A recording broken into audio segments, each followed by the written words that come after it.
If you've been watching for a while, welcome back. And if you're new here, consider leaving a comment below telling us where you first heard about history.Unwind. We love knowing how people find their way to us. And if this kind of slow, honest storytelling is what you've been looking for, go ahead and like the video. It helps more than you might think. Now, get comfortable. Pull the blanket up, dim the lights if you haven't already. Tonight, we're going somewhere most people think they already know. The sun is going down somewhere over the Kansas plains.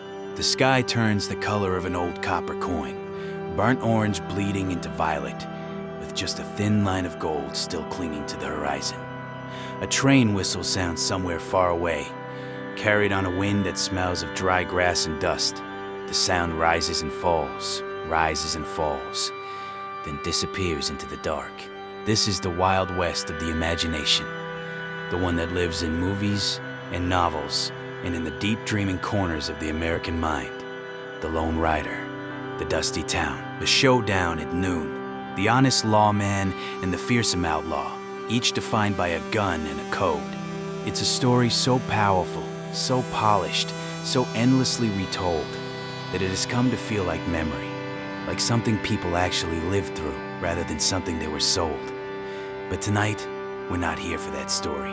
What we're here for is something older, messier, and in many ways, more interesting.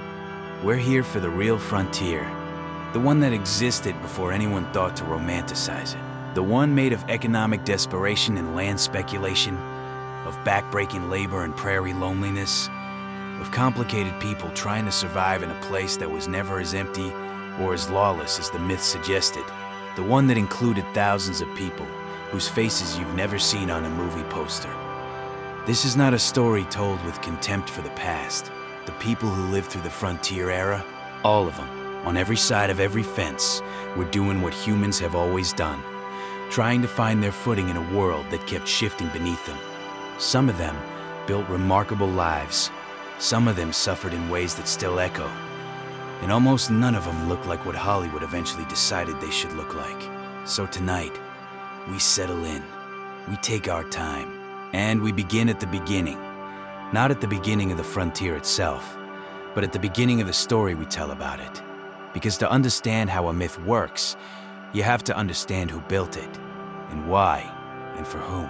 Let's talk about how the story was written before the history had even finished happening. The year is 1869. Somewhere in Nebraska, a writer named Ned Buntline, real name Edward Zane Carroll Judson, a man with a colorful past of his own, steps off a train and meets a 23-year-old Army scout named William Frederick Cody. Cody is tall, broad-shouldered, and already something of a local curiosity. He has a gift for the kind of story that makes people lean forward. He hunts buffalo. He scouts for the military. He drinks and gambles and laughs easily. He is, in other words, very good material. Buntline recognizes this immediately. By December of that same year, he has published a serialized story called Buffalo Bill, the King of the Bordermen, in a New York newspaper. It is the first of what will eventually become more than 1,700 published stories about the man who will be known to the world as Buffalo Bill. Almost none of the details are accurate. Almost none of them need to be. These were the dime novels. Those thin, lurid paperbacks that cost exactly what their name suggested and sold by the millions in the years following the Civil War. They were printed on cheap paper, illustrated with dramatic woodcuts, and they offered their readers something the post-war world desperately needed. A place where the good guys were obvious, where courage was rewarded, where the land was big enough that a man could ride off into it and become whoever he wanted to be. The frontier, in the dime novel, was not a place of complicated economics and contested land rights. It was a stage, and the men who walked it were heroes almost by definition. What made this machinery so effective was the speed at which it could turn a living person into a legend, while that person was still alive. Wild Bill Hickok, born James Butler Hickok in Illinois in 1837, became a national celebrity in 1867. When a breathless account of his exploits appeared in Harper's Weekly magazine. The story described him as a superhuman figure, impossibly fast and impossibly brave. Hickok himself played along. He understood, perhaps better than anyone, that the gap between what he had actually done and what people wanted to believe he had done was a gap that could be profitably filled with performance. This is the pattern that shaped everything that came after. The frontier was, from a very early date, simultaneously a real place and a product being sold to people who would never visit it. The customers were mostly in the East, city dwellers and factory workers and recently arrived immigrants who consumed stories about wide-open spaces and individual heroism with a hunger that had everything to do with their own lives and very little to do with the actual West. Buffalo Bill understood this better than anyone. After years of traveling back and forth between the frontier and the East, hunting buffalo to feed railroad workers, scouting for the Army, appearing in stage productions in Chicago and New York, he arrived at the idea that would make him one of the most famous men on earth. In May 1883, in Omaha, Nebraska, he opened what he refused to call a show. He called it Buffalo Bill's Wild West, and he was insistent that the word show never appear in its name. This was, he maintained, living history, often reluctantly and under significant pressure, to perform their own defeat night after night before cheering crowds in cities from London to Paris to Rome. Sitting Bull, who joined the show briefly in 1885, is said to have spent much of his time giving away his appearance fees to the poor children he saw on the streets of the American cities where the show performed.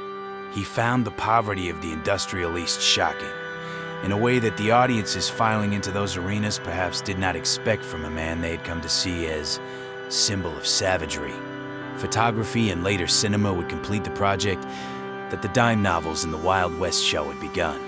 When the first Western films appeared in the early 1900s, they found an audience already primed for the imagery, already fluent in the visual language of the hero, the villain, the frontier town at dusk. The Great Train Robbery, released in 1903, is barely 12 minutes long and ends with a close-up of a bandit firing his gun directly at the camera, directly at the viewer. Audiences reportedly screamed and ducked. The Wild West had arrived in the darkened room, and it would stay there for the next 100 years. A product had been built, a national story had been assembled, and the stage was ready. What the story didn't show you was the rest of it.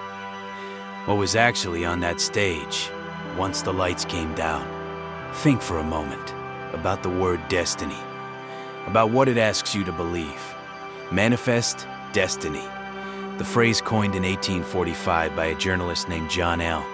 O'Sullivan was the idea that the expansion of the United States across the North American continent was not merely inevitable, but divinely ordained. It was the will of Providence, the natural direction of history, the thing that was simply supposed to happen. The language was intoxicating. It invited no skepticism. It was not a policy or a plan to be debated. It was a fact about the universe, announced and then accepted, often reluctantly and under significant pressure, to perform their own defeat, night after night, before cheering crowds in cities from London to Paris to Rome.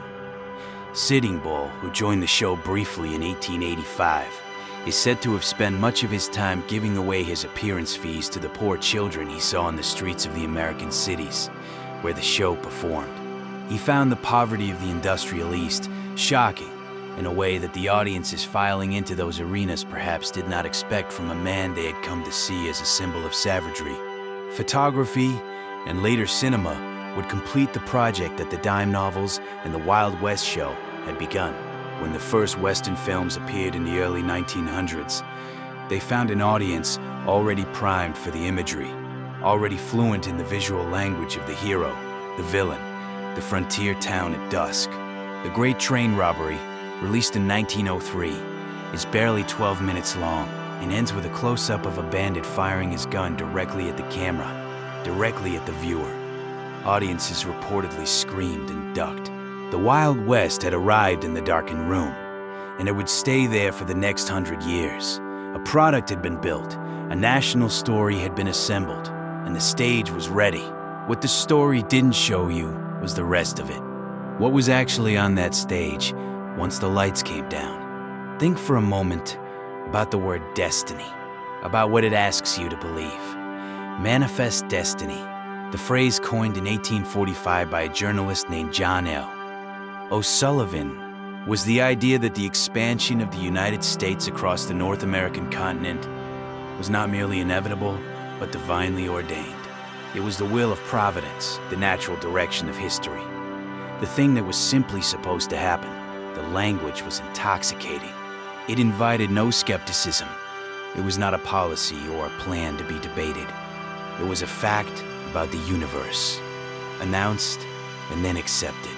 What the language of manifest destiny accomplished, practically speaking, was to make a set of very specific economic and political decisions feel like the movement of tides. When the federal government pushed native peoples off their lands, it was not making a choice. It was fulfilling a destiny. When speculators bought up Western land at pennies per acre and resold it at enormous profit, they were participating in the grand project of civilization. When armies marched and treaties were broken and entire nations were dismantled and reassembled in smaller, less habitable configurations, the story told about all of this was a story of progress, of the inevitable meeting of the old world and the new. The Homestead Act of 1862 was the primary legislative instrument of this vision, and it is worth looking at closely, because the distance between what it promised and what it actually delivered is instructive.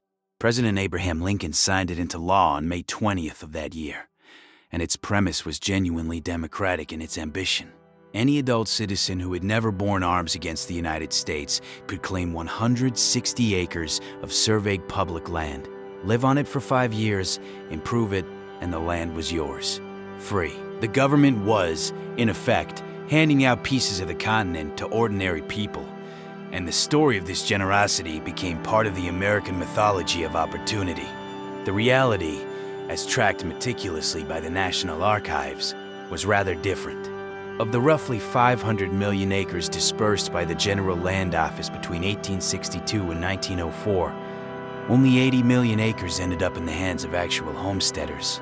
The rest, the vast majority, went to speculators, cattle owners, timber companies, mining interests, and above all, to the railroad corporations, which had been given enormous land grants by the same government that was simultaneously promising free farms to the poor. In the 10 years before the Homestead Act was even passed, nearly 128 million acres had already been granted to railroads. Those grants often included the most fertile and accessible land in the entire region, a checkerboard pattern of land distribution. Alternating squares of railroad land and homestead land across enormous swaths of the plains meant that every other section of ground was controlled by a corporation whose primary interest was profit, not settlement. Railroad land was sold in blocks, without restrictions, primarily to buyers who could afford to purchase large quantities. The land right next to it, the homestead land, was divided among individual families in 160-acre parcels, a size that might have made sense for a farm in the well-watered East, but was, as the National Archives bluntly noted, simply not enough to sustain agriculture on the dry plains. People came anyway. They came because the land was genuinely free to claim, because the alternatives back home were often worse, because human beings have an extraordinary capacity for hope. They came from the crowded tenements of the East, from villages in Germany and Scandinavia and Ireland, from the defeated South and the sun-baked Southwest. They built their houses out of sod, blocks of prairie earth cut from the ground and stacked like bricks, because there were no trees. And they planted crops in soil that had never felt a plow. And they waited. What happened next, more often than not, was hard. The weather was unlike anything most of them had experienced. Winters came down from the north with a ferocity that felt personal. Summers brought heat and grasshoppers, sometimes entire waves of them, clouds of insects that descended on fields and stripped them bare in hours. The isolation was for many the most difficult thing of all. The farms were mandated to be at least half a mile apart, often much more. A neighbor might be a long day's ride away. A doctor might be 20 miles distant. which might as well have been a different world when a child had a fever in the middle of a January blizzard. Speculative land fraud compounded everything. Many who couldn't make the full 5-year commitment sold their half-built claims to speculators for almost nothing. The speculators accumulated parcels, held them for the right moment, resold them at profit. The railroad companies built stations and announced that a town would be built around each one, then held the surrounding land until the town had proved itself, then sold at whatever the market would bear. The map of the American West, with its neat surveyed squares and numbered sections, looks like an orderly system. It was designed by people who understood that ownership of the grid was ownership of everything within it. The land itself, of course, had not been empty before all of this began. The legal framework that made homestead claims possible treated land without formal European-style ownership as available for claim, which meant that the presence of peoples who had lived on that land for thousands of years, but who organized their relationship to it differently, was legally set aside. Indigenous peoples had lived on these plains for thousands of years. They had maintained them, hunted them, grown food on them, built cultures of considerable complexity on them. They had also, by the 1860s and 1870s, already ceded enormous territories through treaties that had been negotiated under duress and broken almost the moment the ink dried. The treaties were real documents. The promises within them were not always kept. That gap between the formal language of agreement and the practical reality of what followed is one of the most persistent and uncomfortable truths in the history of the American frontier. There is a thing that happens in stories about the West, a habit so ingrained it might be called automatic, where violence is treated as a kind of weather, something that arrived, disrupted things, and then passed. The outlaws and the lawmen and the gunfighters move through these narratives like forces of nature, and the moral question of the violence is answered simply by which side you're standing on when the shooting starts.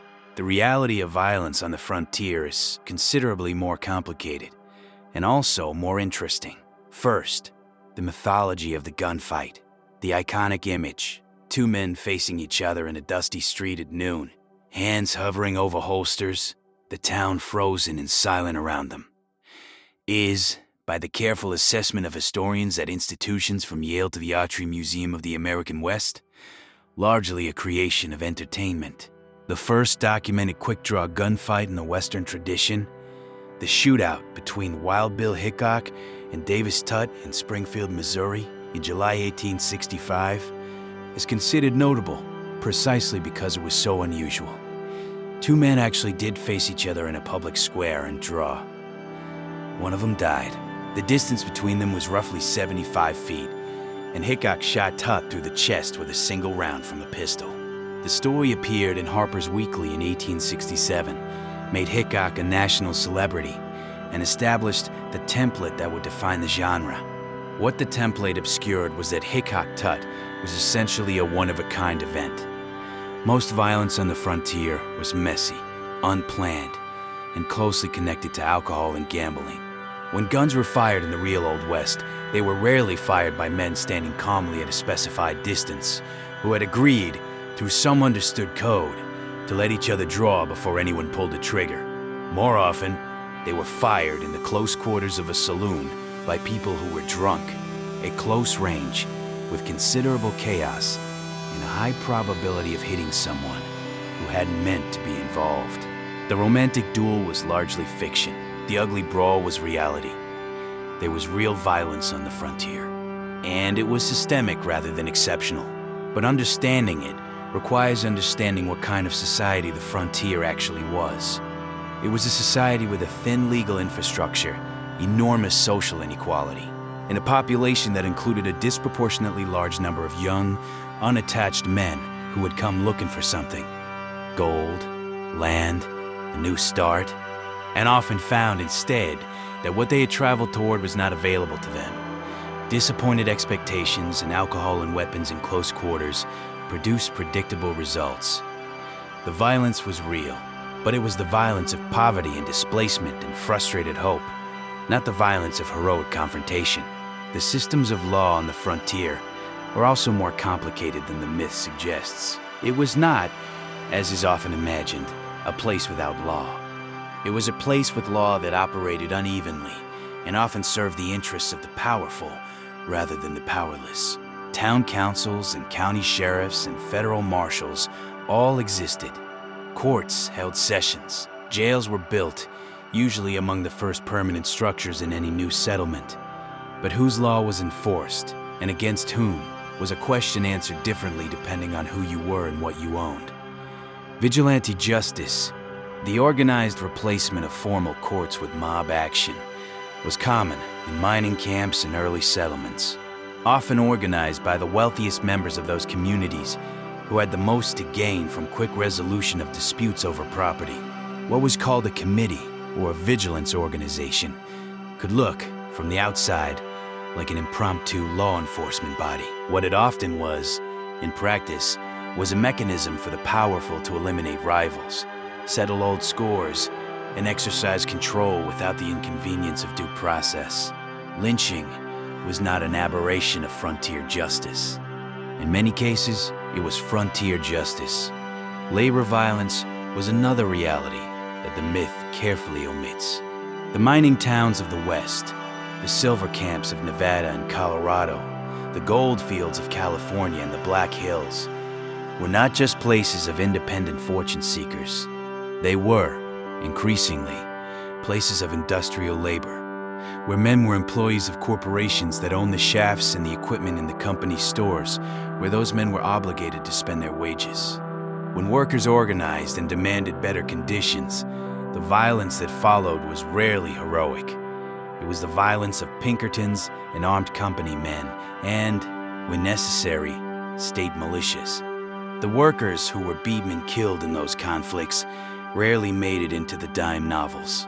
The gun was real on the frontier, not as a prop in a duel, but as an object embedded in the texture of daily life. Men carried guns because bears and cougars were genuine threats, because cattle drives took weeks through remote country, because there were, in fact, situations where a weapon was the difference between safety and harm.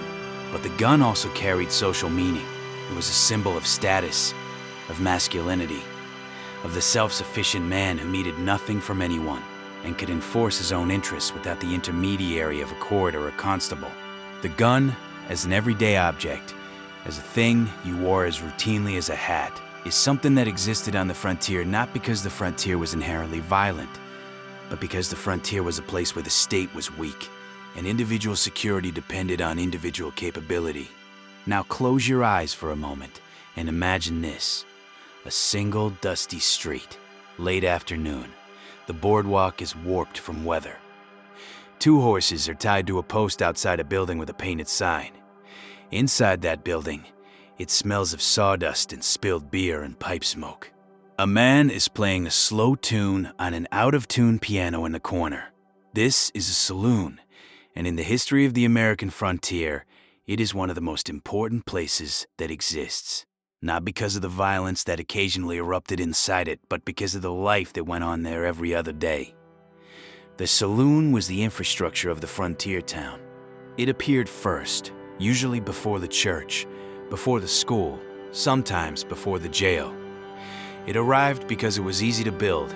A tent, some boards, a barrel on its side, a few bottles of whiskey, and you were in business. But it also arrived because it filled a need that went deeper than thirst. The frontier, particularly in its early years, was a place of extraordinary social isolation.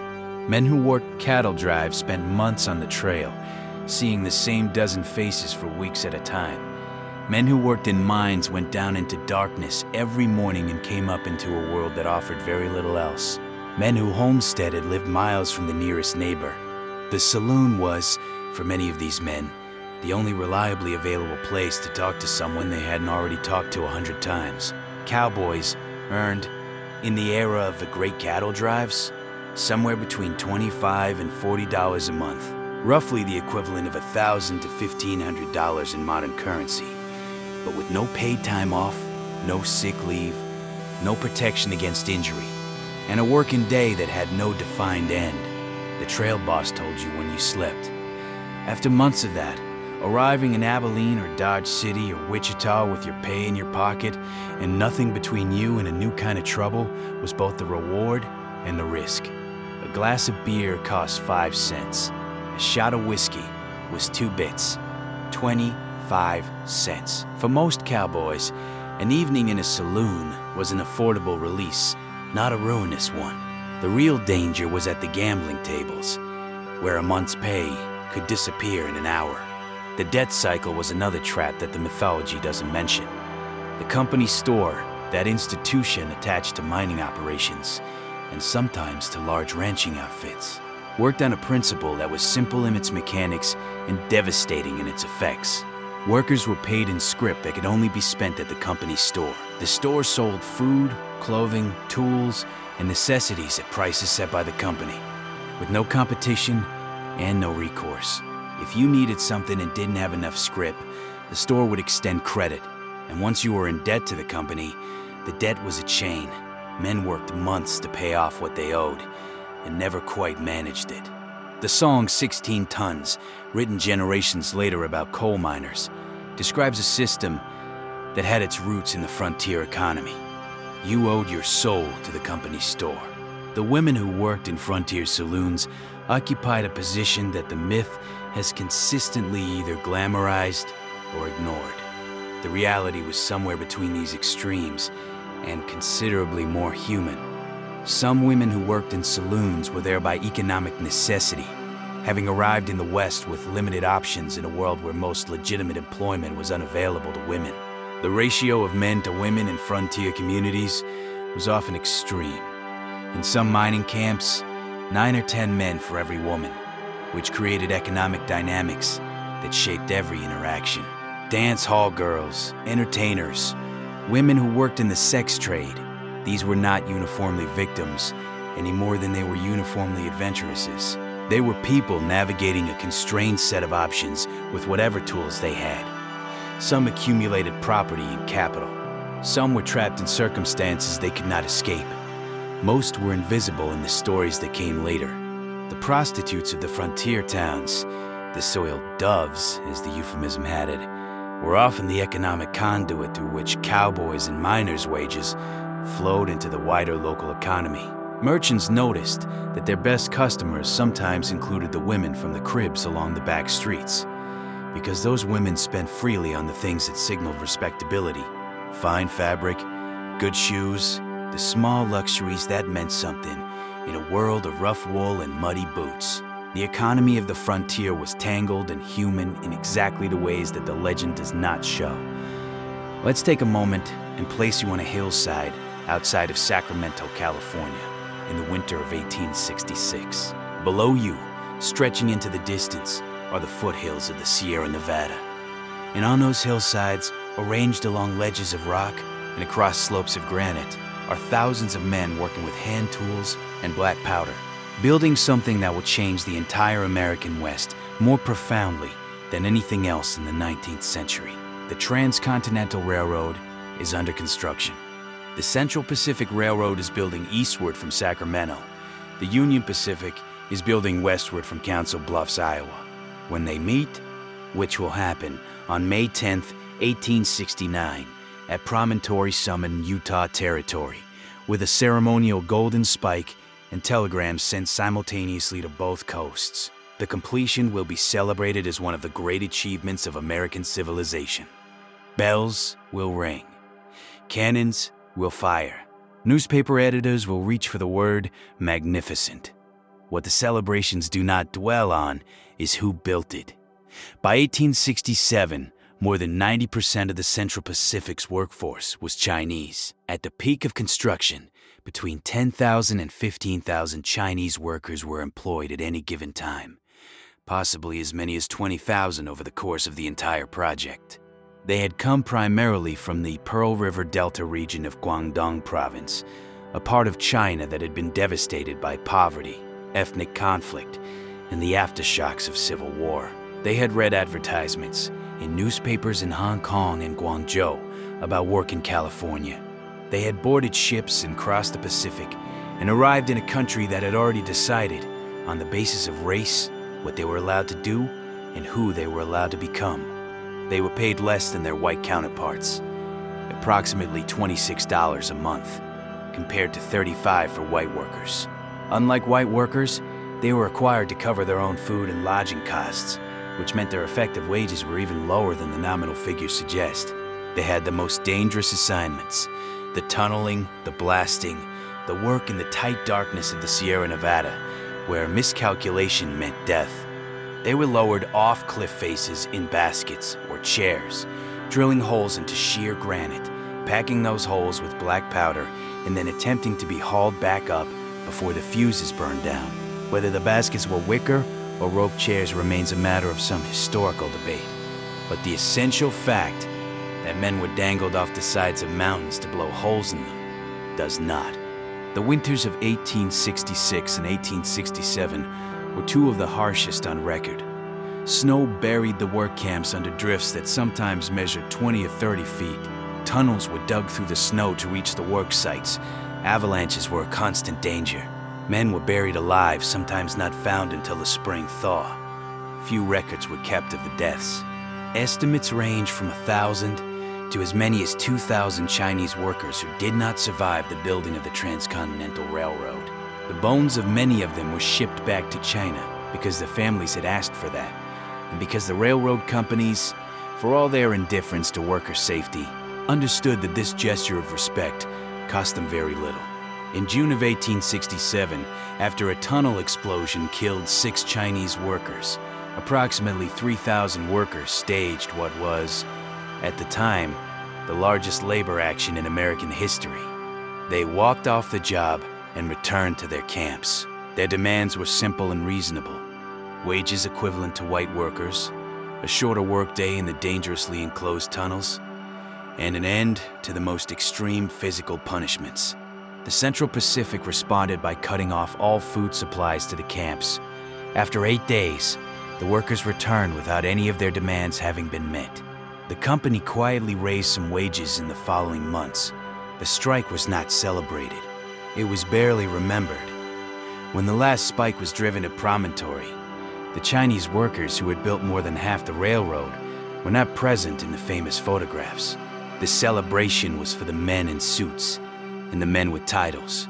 The men who had held the tools were somewhere else. The buffalo, the great herds that had roamed the plains in numbers that strained the imagination, were the next casualty of the railroad's advance. Before the Great Slaughter, estimates placed the bison population of North America at somewhere between 30 and 60 million animals. They had provided the foundation of the plains cultures for thousands of years: food, shelter, clothing, tools, ceremony, identity. The Lakota and the Cheyenne and the Comanche and dozens of other nations had organized their entire existence around the bison's seasonal movements. The railroad made large-scale commercial hunting possible for the first time by providing a means to ship hides to eastern markets at a profit. Hunters arrived on the plains by the thousands. They killed not for meat. The meat was often left to rot, but for hides, which sold for between $3 and $4 each. A skilled hunter could kill dozens of animals in a day, sometimes more. In 1882, 200,000 hides were shipped out of the Dakota Territory alone. By 1883, that figure had dropped to 40,000. By 1884, it was 1 carload. The southern herd, which had been the larger of the two, was gone by 1878. The northern herd was gone by 1884. An animal population of perhaps 60 million had been reduced to fewer than 500 in the space of roughly 15 years. This was not an accident.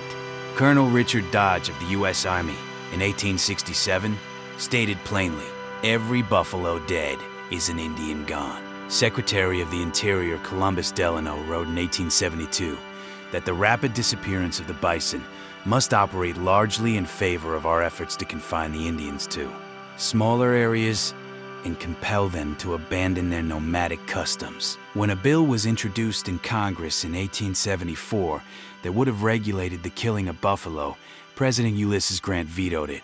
Whether formally declared policy or not, the practical outcome was unmistakable. The railroad towns themselves rose and fell with a speed that made everything feel temporary and provisional. A station was chosen, often because the terrain was flat and the water was available. A town appeared within months. First the saloons, then the land offices, then the hotels and the hardware stores and the schools. Built from prefabricated lumber, shipped in on the same trains that had brought the settlers.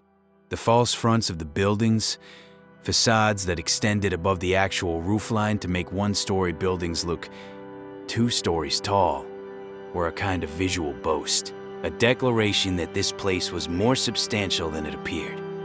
It was both practical advertising and an accurate metaphor. When the railroad moved on, when the next section of track was laid and the next station town was announced, these places could deflate almost as quickly as they had inflated. The population packed up and followed the line. The buildings were sometimes disassembled and shipped to the next location. What was left behind was whatever was too heavy to move, and whatever hope had been dug into the ground and couldn't be retrieved. And here, in the middle of all of this, the track laying and the town building and the land grabbing and the myth-making, were nations of people who had been here for thousands of years and who were watching everything they had built being systematically taken apart. It is important to say, first, what the mythology gets most wrong. There was not one native experience of the frontier. There were hundreds. The nations of the American West were as various as the nations of Europe. Different languages, different political structures, different economies, different relationships to land and to each other. The Comanche had built an empire of trade and military power across the southern plains. The Iroquois Confederacy, the Haudenosaunee, in the east, had developed a sophisticated Confederate government structure that some historians have argued influenced the framings of American democracy itself. The Lakota had only arrived on the Great Plains a century before the frontier era, having been pushed west by earlier waves of settlement, and had built a remarkable culture based on the horse and the bison in that relatively short time. The Nez Perce were skilled diplomats who would maintain peaceful relationships with American settlers for decades before those relationships were finally broken by land pressure and broken promises. Each of these nations, and the dozens of others who moved through the frontier era, had their own strategies for dealing with what was happening to them. Some negotiated, some fought, some moved. Some did all three at different times, responding pragmatically to conditions that kept changing around them. The Western movies made all of this into a single story, with native people as a single undifferentiated type whose role was to resist and be overcome. The reality was incomparably more complex. The reservation system was the endpoint of a process that had been underway since contact. Treaties had been signed, hundreds of them, by the United States government and various native nations, and the pattern was remarkably consistent. A treaty would establish a territory. Settlers or miners of the railroad would arrive and find reasons why the territory needed to be renegotiated. Another treaty would be signed, smaller than the first. Then, another. The Black Hills of South Dakota, the Paha Sapa of the Lakota, the birthplace of the world in their cosmology, were specifically guaranteed to the Lakota in the Treaty of Fort Laramie in 1868. Gold was discovered there in 1874. By 1877, the United States had taken the Black Hills back. Life on the reservations that were ultimately established was controlled in ways that reached into every aspect of existence. The Bureau of Indian Affairs managed the distribution of food rations, which were frequently inadequate and sometimes deliberately withheld as a mechanism of compliance. Families who refused to send their children to government boarding schools could have their rations cut off. Men who resisted the instructions of Indian agents could find themselves jailed. The structures of traditional governance, the councils of elders, the systems of decision-making that had developed over generations, were systematically undermined, sometimes by playing different leaders against each other, sometimes by simply declaring them illegitimate. The boarding school system deserves to be understood in its own terms, because it is one of the most consequential and least discussed aspects of the entire frontier era.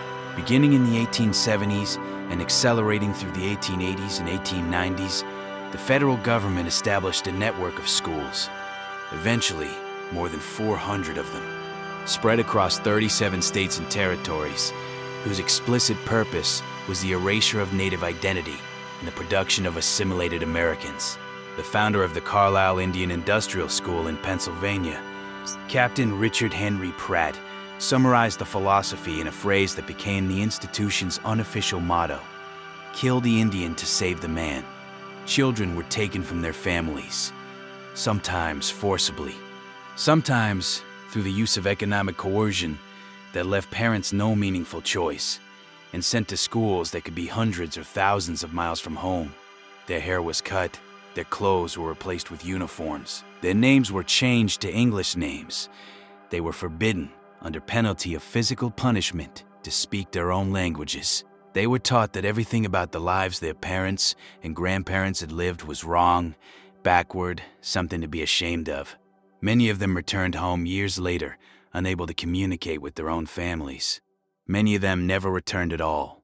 A U.S. government investigation, completed in 22 found that the schools were responsible for the deaths of more than 500 children, and that marked and unmarked burial sites exist at or near more than 50 former school locations. These numbers are almost certainly underestimates. Tuberculosis, measles, influenza, crowded dormitories, and inadequate food and insufficient medical care made the schools killing grounds for a generation of children. Parents who learned that their child had died were sometimes not told until months after the fact. Some were never told at all. The native nations resisted, and this is the word that must be used clearly, because resistance took forms that the myth either ignores or distorts. Yes, there were military conflicts. The Wars of the Plains, from the Sand Creek Massacre in 1864, to the Battle of the Little Bighorn in 1876, to the Wounded Knee Massacre in 1890, involved real violence and real death. On all sides, but resistance was also diplomatic. Leaders like Chief Joseph of the Nez Perce negotiated with extraordinary intelligence and integrity for as long as negotiation remained possible. It was cultural.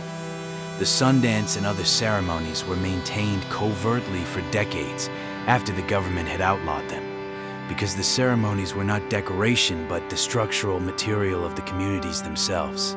It was practical.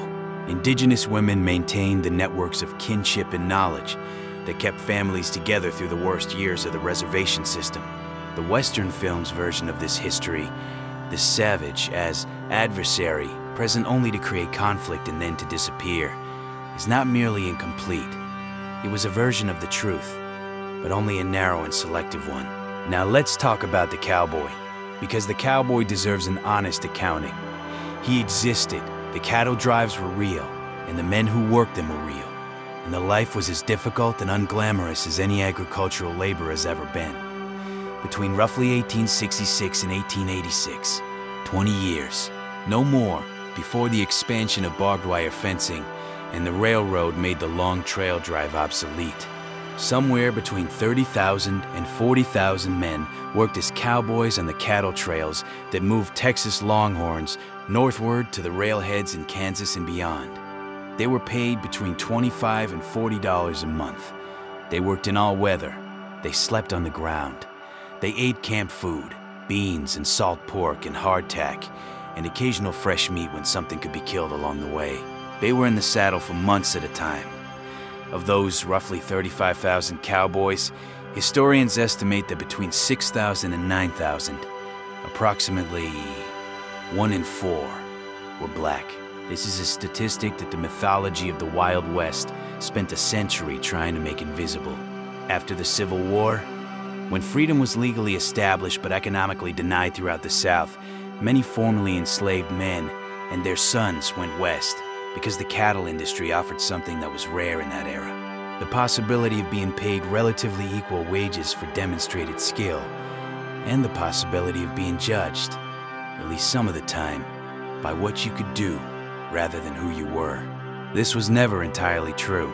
Black cowboys faced discrimination in the towns they passed through, in the hotels and restaurants that refused them, in the rodeo competitions that imposed separate categories or barred them outright. But out on the trail, A man who could rope and ride and keep the herd calm at night in a thunderstorm was a man the outfit needed.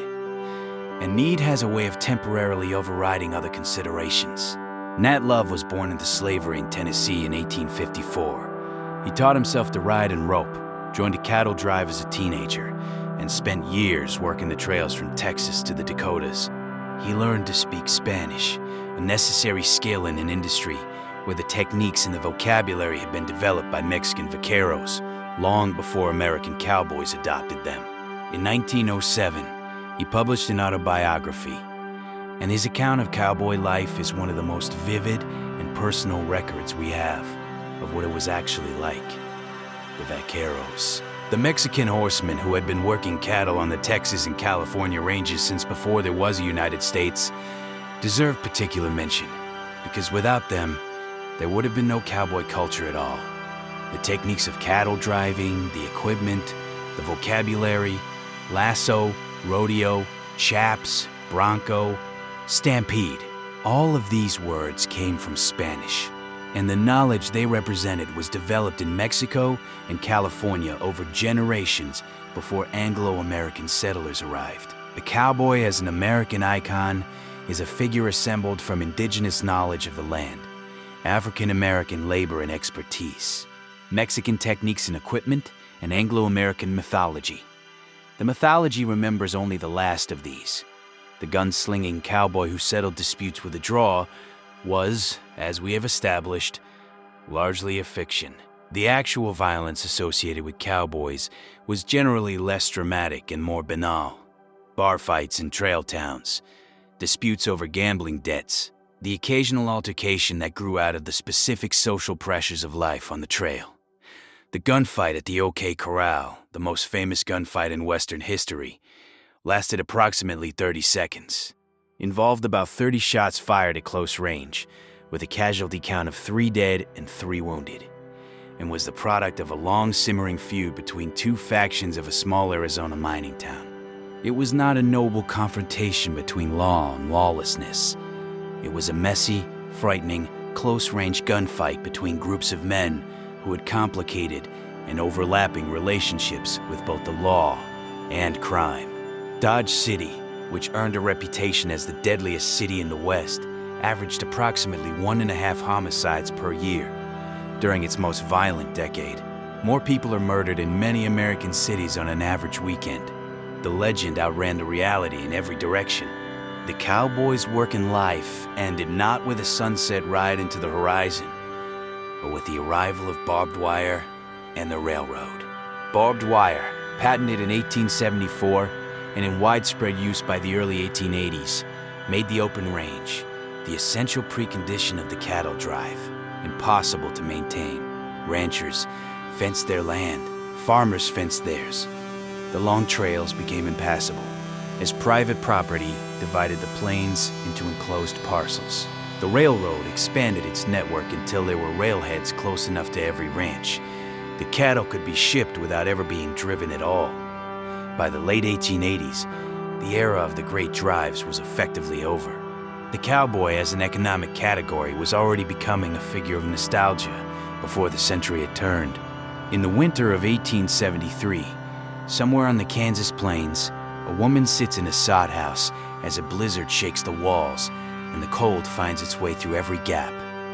She has been in this country for 8 months. She came from Ohio with her husband and their 2 children, following the promise of the Homestead Act, and they built this house out of the only material available, blocks of earth, cut from the prairie itself, stacked and mortared and roofed with more sod. It keeps out the worst of the weather, mostly. It also lets in the mice and the mud, and in spring, the insects that nest inside the walls and emerge in quantity. She has not spoken to another woman since October. This is what the mythology of the frontier almost never shows, the specific texture of the isolation, and the weight it placed on the people, primarily women, who bore it most completely. The pioneers of the popular imagination are figures in motion, on horseback or on wagon seats, heading somewhere. The women who actually built the frontier were, for much of the time, very still. They were on the land, in the house, in the garden, in the small radius of domestic life that the farm's demands made possible.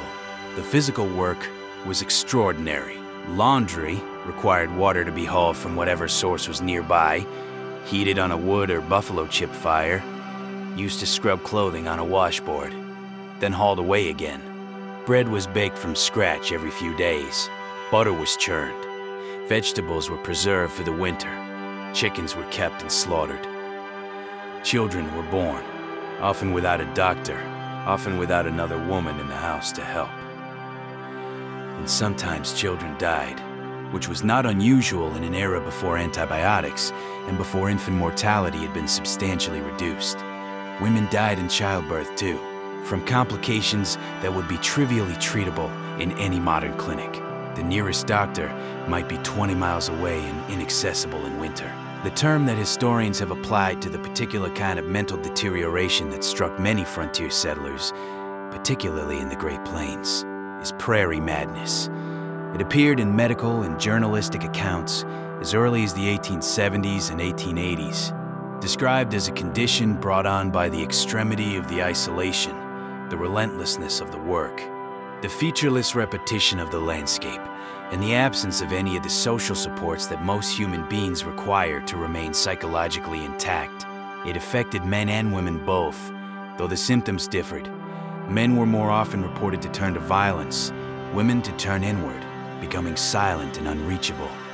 It was not a small thing. It was a documented phenomenon that shaped the experience of frontier settlement as much as any drought or grasshopper plague. And yet, women on the frontier were not only victims of its circumstances, they were also, in many cases, among its most inventive and capable survivors. Because the legal and social infrastructure of the East had not fully extended to the frontier, women sometimes found themselves with options that would have been unavailable to them elsewhere. The Homestead Act, for all its failures to deliver its promise to most people, allowed unmarried women and widows to file their own claims, and women accounted for more than 10% of homestead grants in some northern territories. Approaching 20% in the early 1900s, women ran boarding houses, schools, businesses, newspapers. Some accumulated property. Some found, in the frontier's improvised social order, a degree of autonomy that they could not have achieved in the more settled world they had left behind. Wyoming, in 1869, became the first place in the United States to grant women the right to vote. It was a practical decision as much as a principled one. The territory needed to attract population and needed women to stay. But the effect was real, and it set a precedent that would eventually matter enormously. The frontier's pragmatism, its indifference to the fine points of Eastern propriety, created space for lives that didn't fit neatly into the available categories. Women passed as men to claim homesteads or travel safely. Women owned ranches. Women ran for local office and sometimes won. Mary Fields, born into slavery around 1832, arrived in the Montana Territory in the late 1880s, where she would become known as Stagecoach Mary, the second woman and the first African-American woman employed as a star route mail carrier in the United States. She stood 6 feet tall, wore trousers, smoked a cigar, carried a shotgun on the mail route because the route was genuinely dangerous, and was beloved enough in the small town of Cascade, Montana, that she was allowed to drink in the local bar at a time when both her race and her gender would normally have barred her. She lived until 1914. She was, by most accounts, exactly herself. The frontier produced people like this in both directions. People who were ground down by its demands until nothing remained, and people who were somehow, through character or circumstance or sheer force of will, enlarged by them. What it rarely produced was the figure from the movies, the uncomplicated hero in the clean hat. Gold was what many of them came for, and gold, in the most concentrated form, was what killed the frontier's promise for most of them. The California gold rush of 1848 was the first great shock, the moment when the idea that wealth could be found in the ground transformed from a dream into a documented fact and sent hundreds of thousands of people across the continent and around the world in pursuit of it. Over 250,000 miners arrived in California within 5 years of the discovery at Sutter's Mill. They found gold. They found it in enormous quantities. In the 5 years of the rush, those miners extracted more than $200 million worth of gold from the California streams and hills. Most of them did not become wealthy. The gold was discovered early, claimed quickly, and the returns diminished as the numbers of seekers increased. By the mid-1850s, the men who were getting rich in California were not the miners, but the merchants who sold them picks and shovels and flour and whiskey. This pattern, the boom that enriches everyone in theory and relatively few in practice, repeated itself across the West for the next 40 years. Silver in Nevada's Comstock lode in 1859. Gold again in Colorado near Pikes Peak the same year. Gold in the Black Hills of South Dakota in 1874. Silver in Arizona's Tombstone District in the late 1870s. Each discovery produced the same rush, the same temporary population explosion, the same elevation of prices, and the same concentration of profit in the hands of those who arrived early, had capital, or were selling services rather than seeking fortune. The mining towns that grew up around these strikes were among the most volatile human environments in American history. They appeared with extraordinary speed. Deadwood, in the Black Hills, grew from nothing to a city of thousands within months of the gold discovery in 1875. And they attracted not just miners, but everyone who followed miners.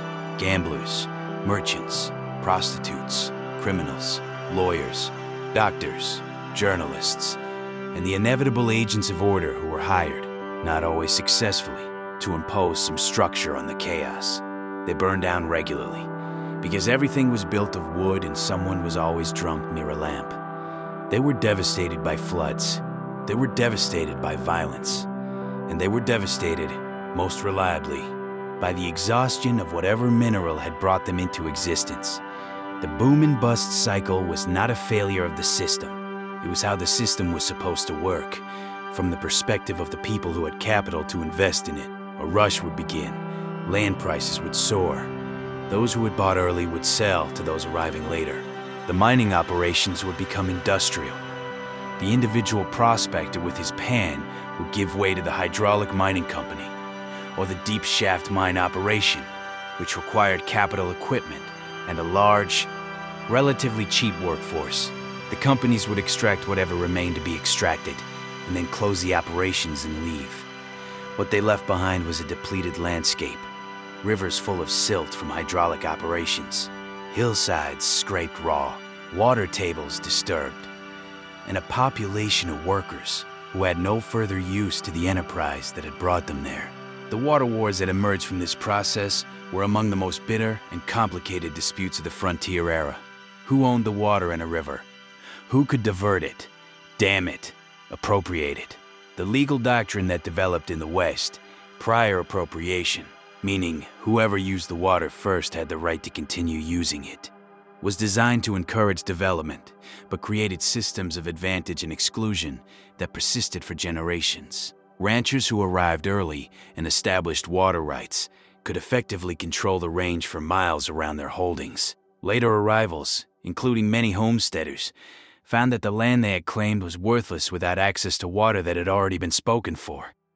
The barbed wire wars of the 1880s, the violent conflicts that erupted as ranchers began fencing the open range that smaller operators and homesteaders had relied on, were at their heart conflicts over who had the right to define property in a landscape that had previously operated on different rules. The open range was not just a convenience, it was an economic system. When large ranchers began fencing it, they were not merely improving their own operations, they were remaking the commons as private property, in a way that excluded anyone who didn't have the capital to participate in the new system. The forest, the river, the open range, these were not just resources to be extracted. They were, for the people who had lived in and around them for generations, the structural material of entire ways of life. When they were stripped, or fenced, or redirected, it was not just an economic event. It was the end of something that had existed in various forms for as long as anyone could remember. By 1890, the U.S. Census Bureau made an announcement that contained, within its statistical language, the quiet end of an era. Based on the patterns of settlement across the continent, the Bureau declared that a definable frontier line, a clear boundary between settled and unsettled land, no longer existed. Frederick Jackson Turner, a young historian from Wisconsin who was present at the World's Columbian Exposition in Chicago in 1893, heard this news and immediately understood its implications. He gave a lecture that year called The Significance of the Frontier in American History, and in it he argued that the frontier, the process of moving west, of encountering and subduing wilderness, had been the central force in shaping American character. Democracy, individualism, practical energy, the particular quality of American identity, all of these, Turner suggested, had been produced by the repeated encounter with the frontier. The lecture became one of the most influential pieces of historical writing in American history, and the frontier thesis, as it came to be known, shaped how Americans thought about themselves for generations. What Turner was really saying, beneath the academic language, was that the frontier was over, and that Americans were going to have to figure out who they were without it. Buffalo Bill Cody, who was performing his Wild West show at the same exposition that year to a crowd of 18,000 people, understood this too, in a different register. He understood that what he was selling was nostalgia, and that nostalgia is most powerful when what is being mourned no longer exists. The performance of the frontier, the reenactment of the Pony Express ride, the stagecoach robbery, the Indian attack that was always, in the end, repelled, worked precisely because the audience knew they were watching something that was already gone. The frontier as a place they could go had closed. The frontier as a story they could inhabit was just beginning its long run. The Western film followed from this inevitably. Edwin S. Porter's The Great Train Robbery in 1903, John Ford's stagecoach epics of the 1930s and 1940s, the television westerns of the 1950s and 1960s that colonized American living rooms for a decade. All of these were not just entertainment.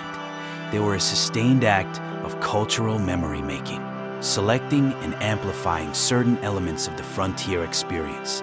The gunfight, the lone hero, the clear moral landscape, while discarding others, the land fraud, the labor exploitation, the systematic destruction of entire peoples and ecosystems. The myth became, over time, so polished and so pervasive that it was no longer experienced as myth. It was experienced as history. What we're left with, if we're honest, is a story that is both more and less than what the myth promises. The American frontier was a place of genuine hardship and genuine courage. People built things in difficult circumstances, sometimes against extraordinary odds. The land was, in fact, spectacular. The mountains and the plains and the great rivers and the endless sky, all of it real, and all of it as vast as any story has ever tried to suggest.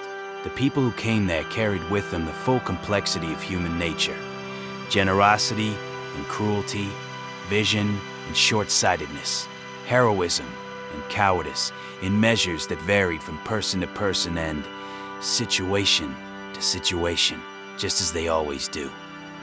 The difference between the myth and the reality is not that the myth invented everything, it's that the myth selected.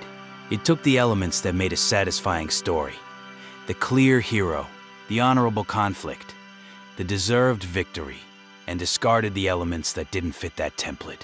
It created a version of the past that was easy to feel proud of, and in doing so, it made it harder to understand what the past actually required of the present.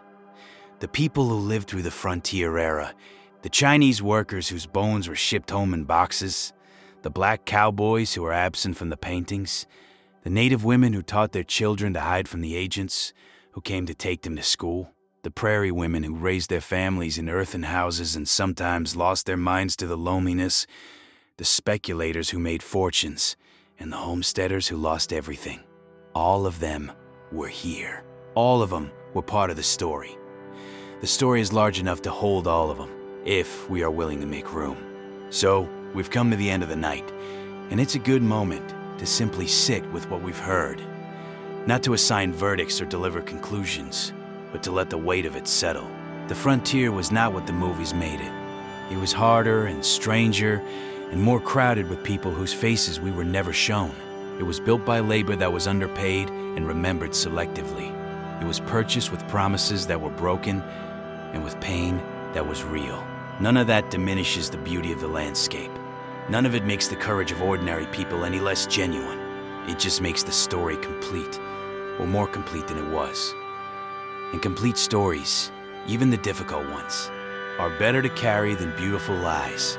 If this slow kind of history is what you've been looking for, the kind that takes its time, that tries to do right by the people who actually lived it, then you're in the right place. We genuinely love it if you subscribed, not because we're asking you to, but because there are more stories to tell, and we'd like you here when we tell them. And if something tonight made you think, or made you feel something, leave it in the comments. Where did you hear about History to Unwind? We always want to know. Sleep well. The night is quiet. The plains are out there, still vast, under a sky that hasn't changed.